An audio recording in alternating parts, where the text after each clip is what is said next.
Good morning. It's, say 29 minutes past 1 a.m. Ted Kenworthy's enjoying a couple of nights off. And I'm Charlie Dugdale, reporting the late edition of Channel 2 News.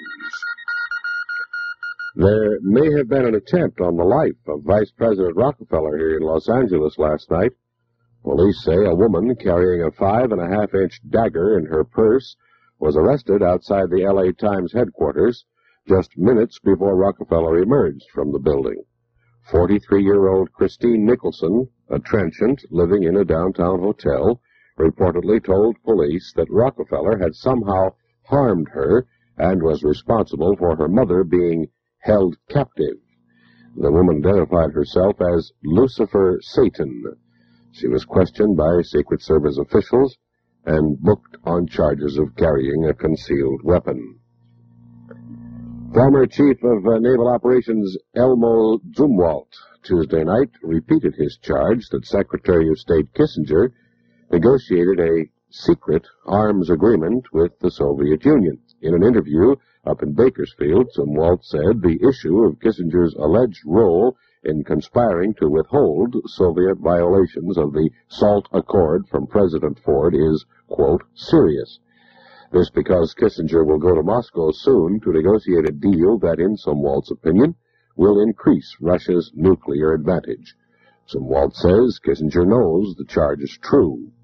More on the story from Bernard Kalb in Washington. Kissinger was between continents, back from Asia yesterday, off to Europe tomorrow. And he rejected as a total falsehood the accusation principally by Admiral Zumwalt that he had withheld information from the president about alleged Soviet violations of the nuclear arms agreements. The charge that information has been deliberately withheld is false. The charge that the president was not briefed is false.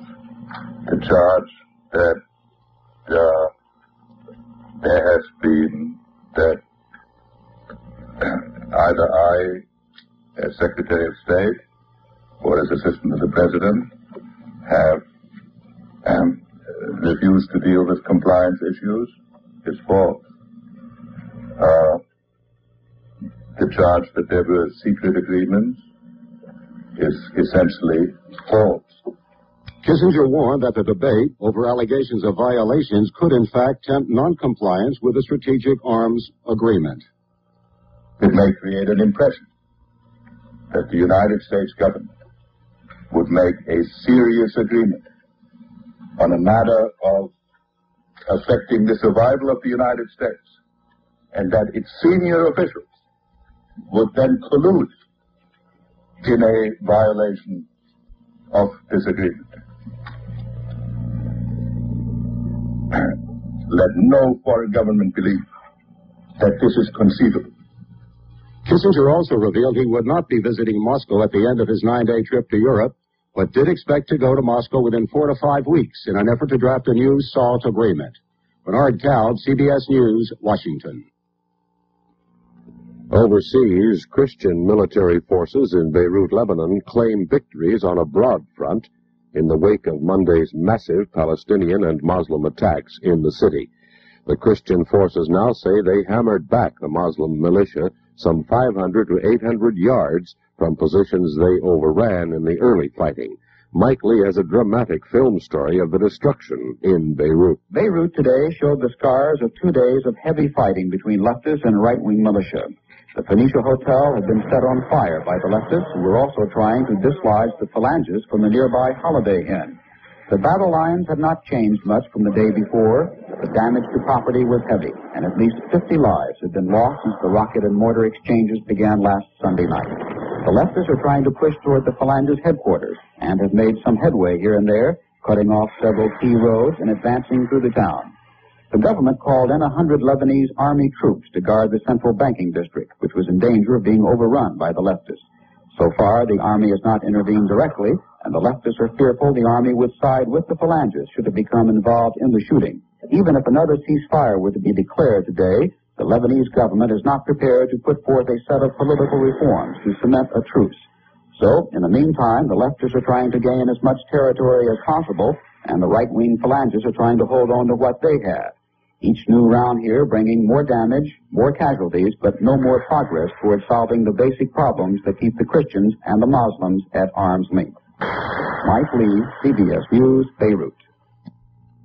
It looks now like the supersonic Concorde jetliner has little chance of an okay to land at U.S. airports, and it further looks as if U.S. subsonic jets need some new safety precautions against mid-air collisions. These stories and more after a break.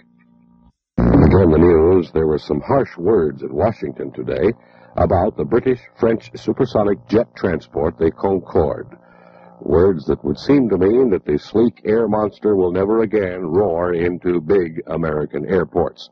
Nelson Benton has that story from Capitol Hill. Concorde's flight plans for service to U.S. airports encountered heavy weather in Washington. The head of the Environmental Protection Agency told a congressional subcommittee EPA may oppose Concorde flights to New York and Washington because of new noise data on the British-French supersonic transport. It seems to me that any landings of the Concorde at JFK would be undesirable. That is, the current Concorde as we know them would be undesirable, and that any landings at Dulles, in my view, look increasingly questionable. Train said he had hoped that Britain and France would drop the Concorde project.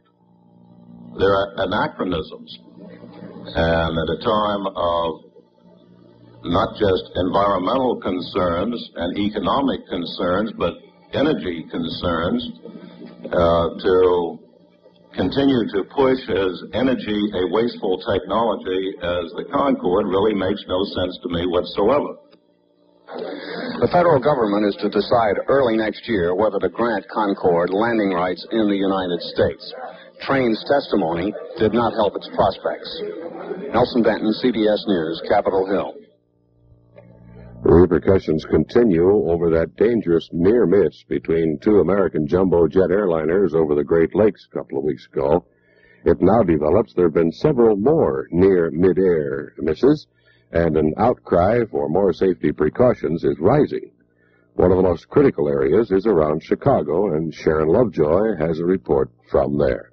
Since January, there have been 200 near mid-air collisions. During an 8-day period, starting at Thanksgiving, there were 4 dramatic near misses in the skies over the Midwest. 2 jumbo jets almost collided over Lake Michigan.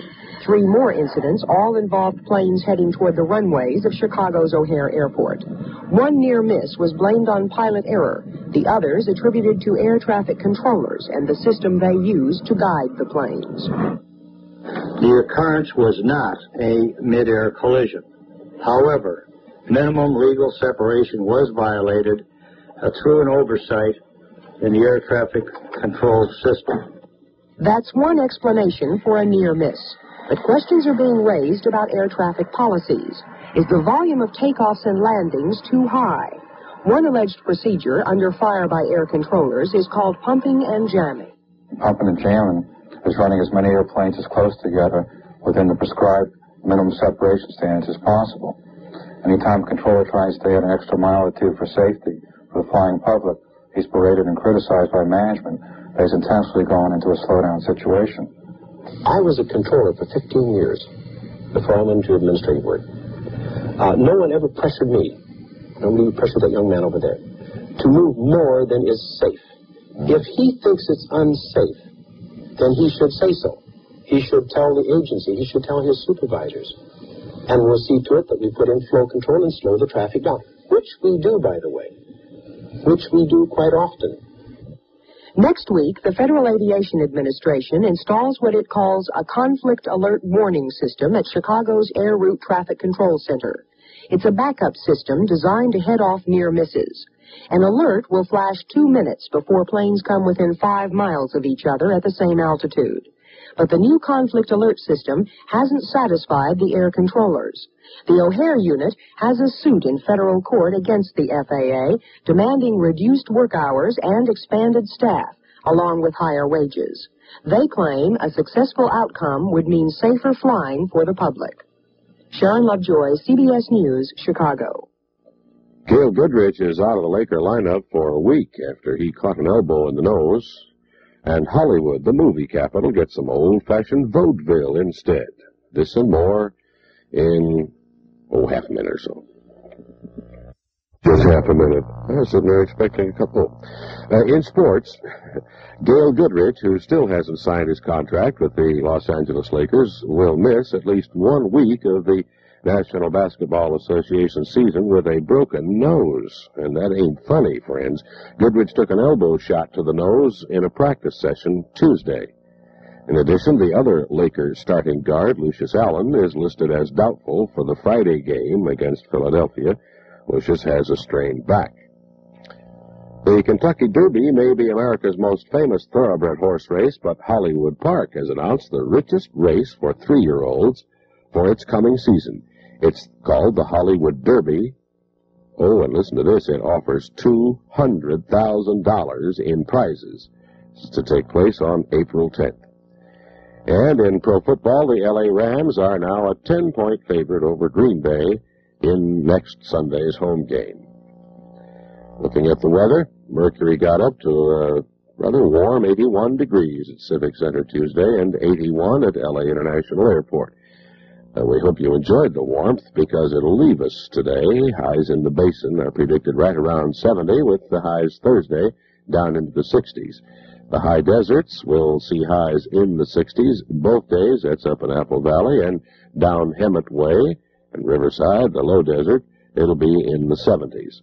There'll be more cloudiness all over Southern California as the weekend approaches, and temperatures will generally be down anywhere from 10 to 20 degrees on the average. Well, there are roughly 1 million ways to get publicity for a new movie, but in Hollywood, they got a new wrinkle. Right here in Movieville, they're bringing back vaudeville to promote, guess what, a movie about vaudeville or vaudeville, and rehearsals are now on for vaudevillians to help promote the movie, if you get what I mean. Anyway, Dolores Handy has a report. The Hollywood Palladium had the dubious distinction of providing a stage for performers of a dying art this morning. Auditions were being held for some new vaudeville acts. And George Burns, one of the most famous vaudevillians of them all, showed up to wish the troopers well and reminisce about the art form. And I just finished a movie, The Sunshine Boys, which is all about vaudeville. So I know all about it. It's a great business. And stay in show business. It's a very lucrative business. Even if you're bad, stay in it. I was bad for 27 years. But you see, if you stay in it long enough, like I do, you'll eventually be discovered. I was discovered about a year ago. On hand to greet him, several dozen acts ranging from tap dancer to ventriloquist, and there was even the dog act featuring a fearsome-looking Great Dane who, along with his friend Tony Hancock, seized the opportunity to show off his one-word vocabulary. Say, Mama. No. Come on. Say, Mom. No. Who am I? No. Say, Mom. That's an incredible dog. George Burns is an incredible guy. Let me take just a second to tell you a great story he tells. He walks out on stage, and he says, I discovered there's a hole in the wall between the girls' dressing room and my dressing room. And I was going to have it fixed, but what the heck. Let them enjoy themselves. George Burns, fantastic person. And that's the late news from Channel 2. This is Charlie Dugdale. Ted Kenworthy is enjoying a couple of nights off. We wish you all a very good Wednesday morning. The CBS Morning News comes up on this same channel at 7 a.m. Hughes Rudd, anchoring in New York. Got a good late show for you, The Way of a Gaucho, with Richard Boone, Roy Calhoun, Gene Tierney, Everett Sloan. Love, jealousy, and murder in early Argentina. It's a love story, of course. Hughes Rudd will be anchoring in New York at 7 a.m. I said Charlie Dugdale. Good night. Good night.